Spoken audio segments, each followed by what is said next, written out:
Welcome to Break the Rules with Dr. Lauren Lax, a podcast dedicated to quieting the noise in the health, food, and fitness world. Dr. Lauren is a leading nutritionist, therapist, and functional medicine practitioner on a mission to help others thrive in their own lives, mind, body, and soul. And now, your host, Dr. Lauren Lax. Well, hello. Welcome to another edition of the Break the Rules podcast, where we talk about quieting the noise in the health, food, and fitness world.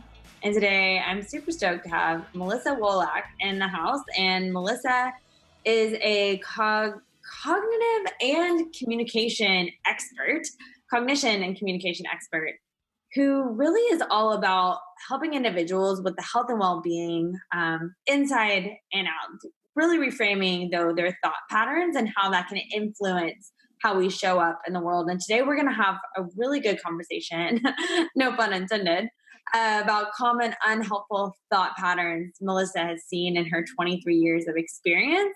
The what ifs, the shoulds, the fortune telling, the black and white thinking, perfectionistic thinking, and on, and really how to master your mind. And so, Melissa, thanks so much for coming on and gracing us with your presence. And if you could just give us a little bit more background about who you are and what got you doing the work you're doing in the world.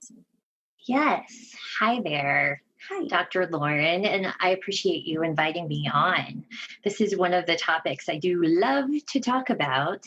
So I've really had a great career and I've always loved what I do. And I actually chose this career back in high school. And I'm trained as a holistic speech and language cognitive therapist, but I've really focused on cognition, communication, mind-body connection, and mindfulness.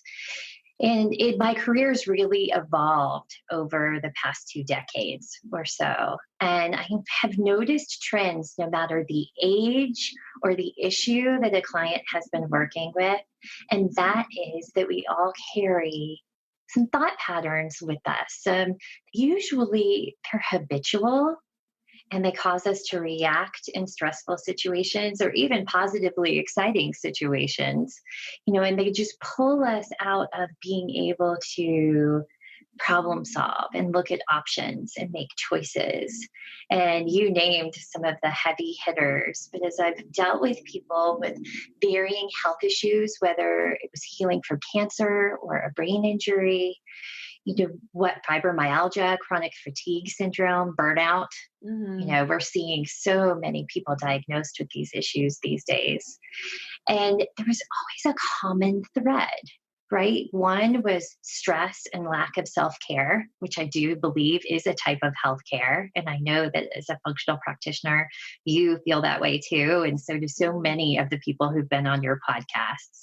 Mm-hmm. Right. And I just started to see that we really needed to treat the whole and complete person, not as broken, but more as a discovery process where we really started to increase the awareness of how we were reacting and moving through the world. And instead of being habitual, more intentional. Habitual. Talk a little bit about that, like the habits that we get into from our mindsets on the daily. I've heard, 80% of our thoughts are repeat or negative thoughts. And that alone is a habit. It is, and we are wired with a negativity bias, which is a thought pattern for sure. That's a lens that we all wear as far as how we see the world. And it started as a survival technique. Really, hundreds and hundreds of years ago, we're looking at the world, making sure that we're staying safe. Mm-hmm. Whether that's, as Peter Levine and many other practitioners and psychotherapists will talk about, the saber-toothed tiger. Mm-hmm. And now we don't have to deal with that. But as children and as we grow, we really attempt to figure out the world and how we get more positive feedback instead of negative feedback in the world. And before children even realize, usually by, 7, 8, 9 years old, you've really problem solved and figured out when I act this way, I get the present I want, or the food I want, or the positive compliment I want. And when I act this way, I get in trouble. right? We can put the trouble in our air quotes. Yeah. It's always so funny when we hear adults say, oh, and I got in trouble, right? And a lot of us still can feel that way. And so we start to create this habitual way of moving through the world, whether that's a people pleaser or a perfectionist. Mm-hmm. We all, and truly, I think we all share a lot of these thought patterns. They're just more dominant for others, right? In certain places, just like multiple intelligences and learning styles. Yeah. So, but we really do, it starts to become, we keep practicing, and what we practice really does, our brain, what we practice becomes stronger, and we create stronger neural pathways, which then become habits. Mm-hmm. Right. And so then when we're in situations, we have these habitual ways of performing or acting or speaking. And we're not even, it's just automatic. It's a reaction. We don't think about it. Right. Right. I mean, I know for me, if we went on a personal level, I came up with the people pleaser, and I call mine a good girl. Mm-hmm. And I'm from the South, and, there's just a certain way that you're brought up. And I call her my good girl imposter. That's one of my thought patterns. And some people might call it a people pleaser, but it's that you really want to make everybody happy. Mm-hmm. And oftentimes we may find, some of the listeners here may find, like, sometimes do you take care of other people before you take care of yourself? And when I was running support groups for people with breast cancer and fibromyalgia and chronic fatigue syndrome, that was a very common thought pattern. Mm-hmm. Taking care of others before taking care of other people first. And they would deplete themselves. What do you find as common themes that certain people tend to have more of this negativity bias than others, or just to kind of get stuck in that vortex of mindset? What are the shift game changers? So, what I think is important is to kind of know what is really running the show. I mean, in reality, we are in control, but I think a lot of times we feel that our thoughts, our beliefs, and our emotions are facts. Mm-hmm. And they're not. They're powerful and they're real, right. But they aren't facts. Mm-hmm. Right. And so I think it's really important that we can give ourselves some space and some breathing room so that we can identify and increase our awareness about what thought patterns are popping up for us. Mm-hmm. Is the negativity bias, right? Is that flagged and flaring because you feel threatened in some way? And sometimes that doesn't have to be just feeling unsafe. I think many times, especially right now with everything that's going on in the world, I think being disrespected can also make people feel threatened and unsafe. That's more of an issue now for us than a saber-toothed tiger. Right. Uh-huh. Right. And whether that's with your family, in relationship, at work, or even right now going shopping and other people not wearing masks. Mm-hmm. Right? People are getting in fights because some people aren't wearing masks. And I think it's because people feel like it's disrespectful. And then it leads to not being safe. Mm-hmm. Right? You have both in that situation. And so it's just this reaction that all of a sudden we get very protective. And I think the breathing, getting a little bit of space, and the awareness and the identification of what thought pattern is popping up for you is really important. And so, and even we know research-wise, naming our emotions is really very powerful. It's called affect labeling. And when we can say, wow, I'm angry, I'm frustrated, I'm sad, our body and our mind, it actually feels acknowledged, and the power of the emotion decreases, giving us a little bit more room to respond to a situation than, like we said, habitually react. Be able to be in charge, like be the one driving the show. Be the driver in the car, right? The other day I was talking to someone and I said, I don't want people living their lives like they're riding around in an Uber with somebody else driving. Right? It's really important to get back into the driver's seat because this is our life, and knowing how these patterns can sort of take over without really being fully aware is powerful. So let's talk a little bit more about thought patterns that are very common, maybe like the top 3 to 5, just generally that you see. Yes. So you mentioned a few of them at the beginning. Yeah. And I think perfectionist is definitely one, right? I hear that all of the time. And I think it definitely leads to burnout and high levels of stress and anxiety because it can cause chronic stress. So most people will know what perfectionism is, but it typically is, right? We've got to do it perfect. Everything needs the tasks, things at work, whether it's mothering or being a father or a good daughter or son, you just want to do it just right. And there are these very high achievement expectations. And in reality, we all know that as human beings, we're perfectly imperfect. Right. And what that does, and honestly, oftentimes done and complete, is way better than this pie in the sky idea of what perfect is. Because with that thought pattern, you really actually won't achieve perfect. Because oftentimes it's never really good enough. So it keeps you on a hamster wheel and it's exhausting. And that chronic stress on the mind can really start to affect you physically as well, as far as immune system and sleep and digestion. So it's something to really keep in mind, and I hear from people all the time, it's so difficult because they've given 200% at work.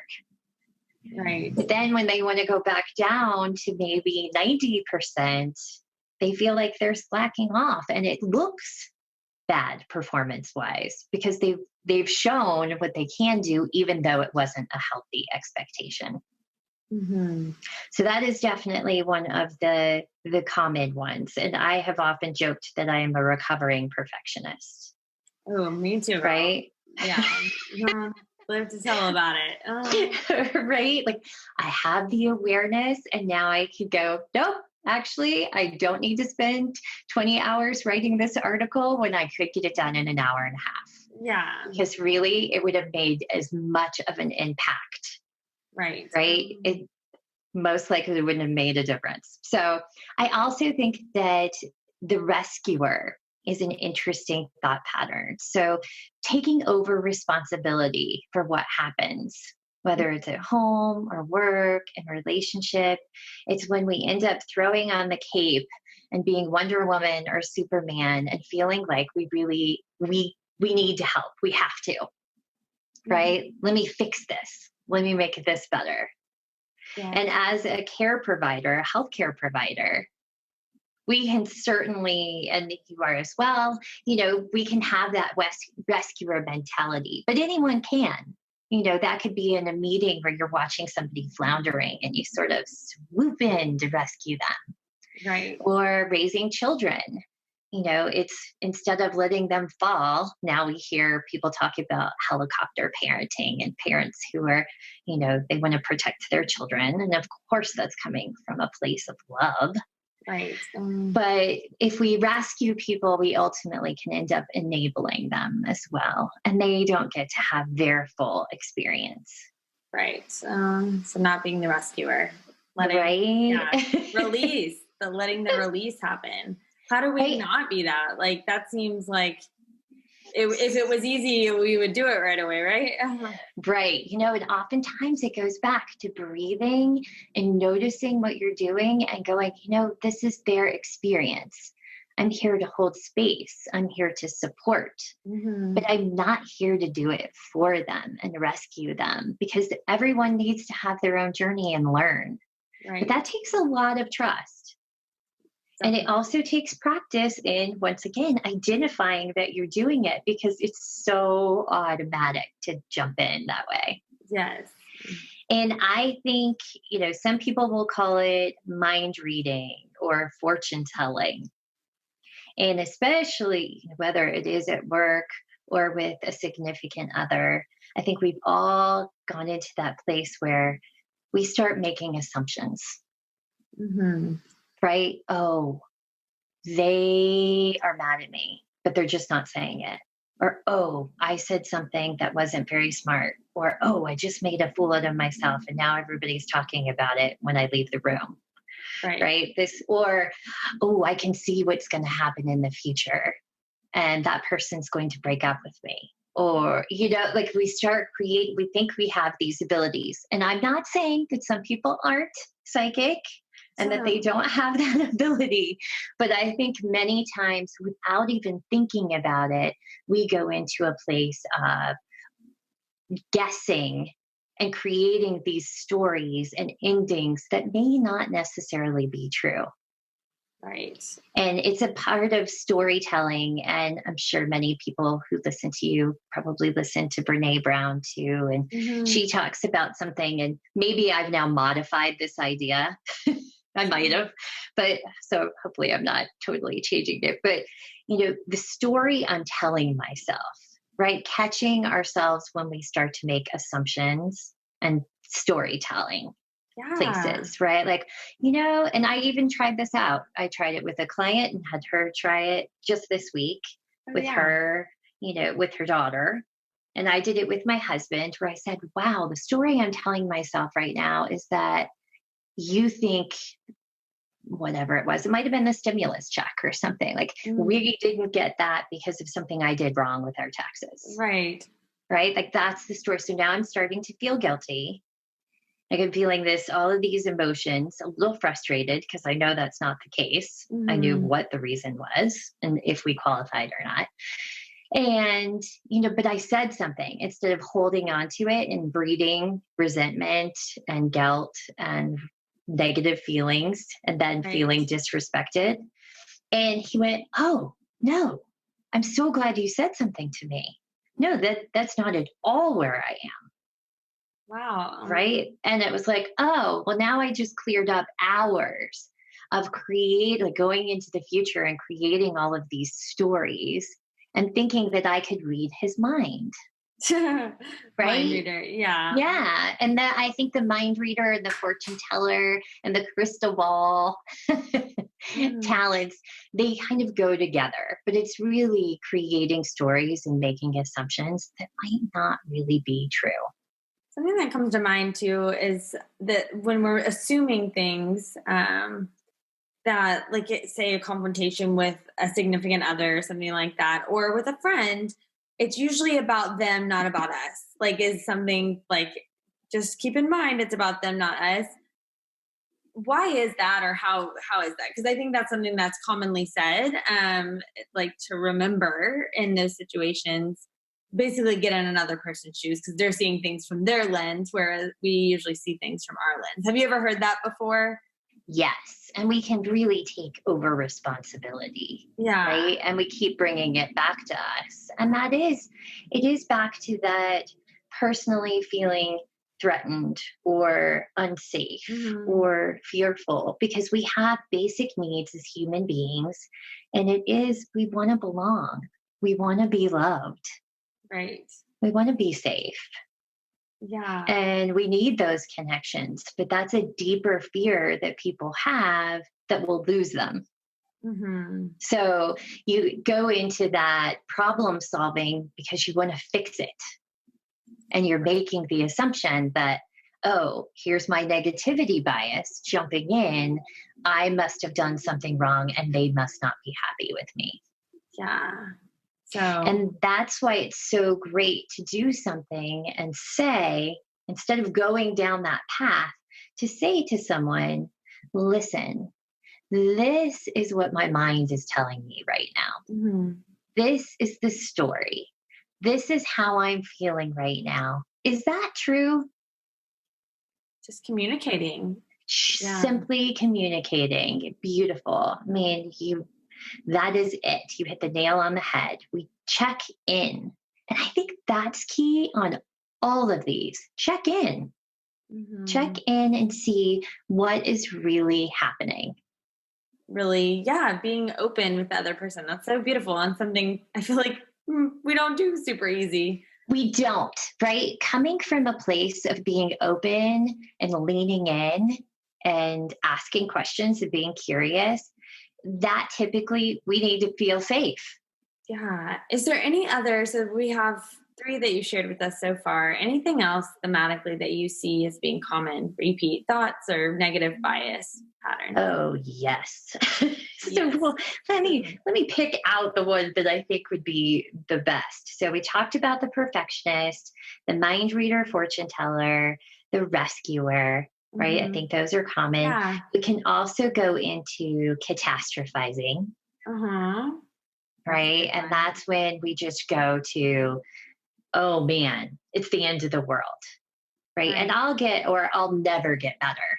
Like I've hit my head, I'll never get better. Or I wrote an article in the Huffington Post about ways to deal with anxiety caused by the climate change news and research. Mhm. And I ended up getting a client who came to me and he was like, I am just seeing the world turn into like a Mad Max movie, right? Like Armageddon, like this is going to be horrible. And Right. it really was, he had one, the negativity bias was super strong, Right. right? And of course, because he wants to survive and he was a brand new dad. Mhm. So here he's brought this son into the world and he wants to make sure it's the best world and safest world possible. And he was like, my child's going to hate me because it's going to be Mad Max world, Yeah. right? It's going to be this place that's just horrible. And so we had to bring him back, right? From going so extreme and catastrophizing that situation. And the best way to battle and combat catastrophizing is fact checking, right? How do we do that? So we need to be careful, right? Because people can go on Google and you can find anything. But Mhm. finding reputable resources, so it just so happens that my husband does work at CU in an atmospheric Oh yeah. research department. Colorado So University. Yeah. yes, at a university, he has so many colleagues. So we started looking at real research, right? That we could trust the sources. A university, if we're looking at health issues, we may go to the CDC or the World Health Organization, or the Mayo Clinic, or there are so many places we can go, but not just, hey, look, on Wikipedia, it says this. Not that Right. Wikipedia is bad, right? Yeah. But we definitely want to fact check. Right. And in reality, many of his catastrophizing thought patterns and worries weren't true. And that's what we want to look at, right? We want to make sure what's true, what's not, and then we deal with the next step. Yeah. But that's hard when your brain is, as a parent, like, oh, my child could walk out the door and they could be on their bike and get hit by a car. Right. Right. And that's a thought pattern that some people have so much stronger than others. That is not one I have, thank goodness, as a Yeah. parent.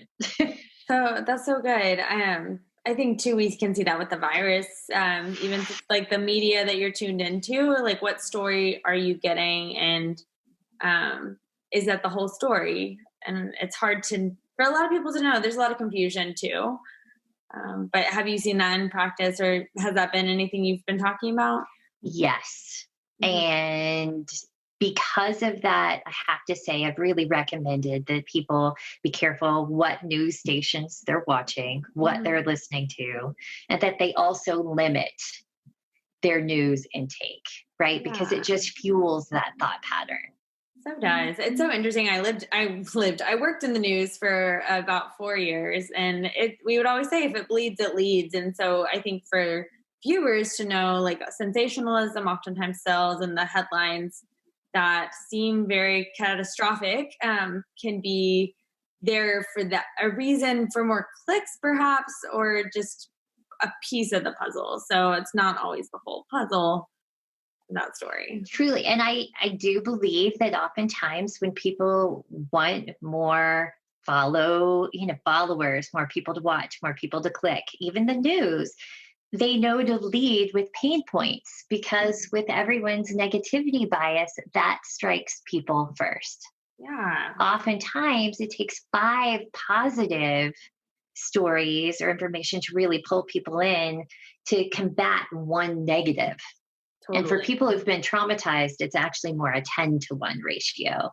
Mm-hmm. So it takes a lot of positive to outweigh our interest in how we get, more attentive to the negative. Yeah, my stories on Fluffy returning from 7 years of missing was always in the D block. So it was always at the end, the good news. Which I do. I appreciate those though, right? Yes. I am not a huge news watcher though. Yes. I can feel that may not help with sleep because it can trigger anxious thinking. We definitely don't need that. And then, I think one of the biggest ones, and I will invite people to really check into their internal language, is the shoulds and the have tos. Oh yeah. You're preaching to the choir. Right. I do think, and so if we look at 5, I do think that one really needs to be included, because how many people wake up in the morning and go, oh, I have to do this today. Oh, I should do this today. Mm-hmm. And then kind of go through their whole entire day with this internal dialogue of, oh, I should do this. I must do this. I have to do this. And if they don't, right, we're setting ourselves up for failure or guilt or not being good enough. Right. And it's a lot of stress and pressure.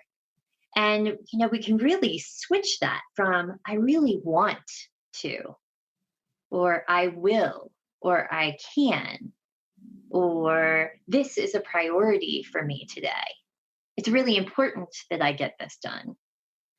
But even that, when I'm even saying it, I can feel the energetic shift in my body from I have to do this to I really want to get this done. Mm-hmm.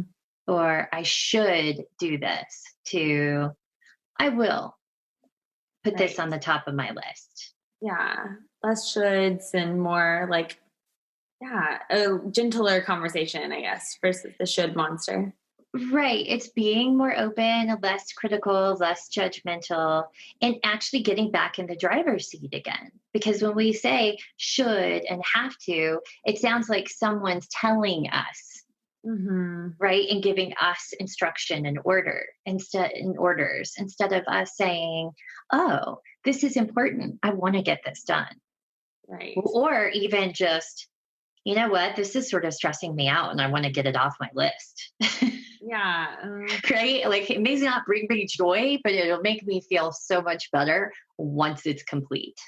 Kinder conversations with yourself. Basically. Well, and that's really it, right? I feel like we often in our internal language and with our thought patterns, we can go to that negative side and we'll even disqualify the positive, right? We don't necessarily give ourselves as mm-hmm. much acknowledgement, mm-hmm. right? And that itself is a thought pattern. Disqualifying the positive, right? It's, when somebody gives you a compliment, you don't receive it, right? You don't say thank you. Right. Instead, you go, oh, well, that was luck. Or, oh, no, this shirt, this is just old, right? Like we do these. Brush it off. We brush it off, right? Well put. In so many ways, even at work, like, hey, good job on that, that presentation. Oh, it could have been better. Right. Instead of going, thanks. That was some great feedback. I worked really hard on that presentation. Right. So for all the listeners today, that would be a big take home, is to practice accepting versus putting it off or minimizing yourself. Right. Really, I think like being kinder, being more patient, right? The awareness of when those unhelpful thought patterns come up mm-hmm. so that you can go, wait, is that really true? Or is that an old habit? Like that doesn't feel good. And having names for them could really be helpful to be like, one person I know said, every time I get in the car, I have road rage. Oh, wow. right? Like I just see everyone as a threat. I'm just right. ready, right? I'm ready to like So, yell give and it to 'em. curse and and what happens is that now they go, oh, come on, get in the car, you and me, let's go do this, right? Like Right. sort of aware that this is part of them. And instead of trying to totally get rid of it, take it as like, you are really here to keep me safe. Right. I'm going to be the one who actually keeps me safe. But I appreciate the input from these thought patterns that are really, that's their goal. They just get overzealous and overprotective, Yeah. and we give them too much power. So it takes practice. So I do think kindness, patience, and awareness are so key. So well said. And Melissa, I could just talk your ear off all day about these topics because there's so much meat to these. But where can people find more about you, your work, and just the amazing mindset shifts that you help people achieve? So I have a website, melissawolak.com. So people can go there. I write blog posts and articles. I even right now have 3 5-minute audio breath work practices that people can use that really are, one of them is permission to stop, right? Or to let go, right? And to just move forward with more ease. So those are a great way to take a break and get that little bit of space that we talked about. Yes. And when we listen to something, it's actually harder for our thought patterns to be talking in our head. Right. We can't have 2 language inputs at the same exact time. That's why people, I think, love podcasts and audiobooks, because it keeps us out of any type of rumination or spinning thoughts. We can also learn some great things. I'm also on Instagram, so Melissa H. Wolak there, and a lot of inspiration and posts as far as on that account. And there we go. Those are the best I'll places. definitely post those links. Yes. And I'm on Facebook too, but I'll admit I'm not as great on Facebook as I am on Instagram. Yeah. We can only so much energy for a channel. So right? Yes. We can let those thought patterns of I have to do it all and I should, or we can go, oh, but this is more fun. Exactly. Lean into that. No one's, we're sometimes the ones that are the hardest on ourselves, oftentimes. So that's true. Well, we'll let you go out there and continue breaking some rules in the cognition and communication space. And thanks so much for coming on. I had such a good time talking to you. Yes, I could be here all day. So hopefully this information is impactful for people. And I look forward to connecting with anyone who'd like to learn more.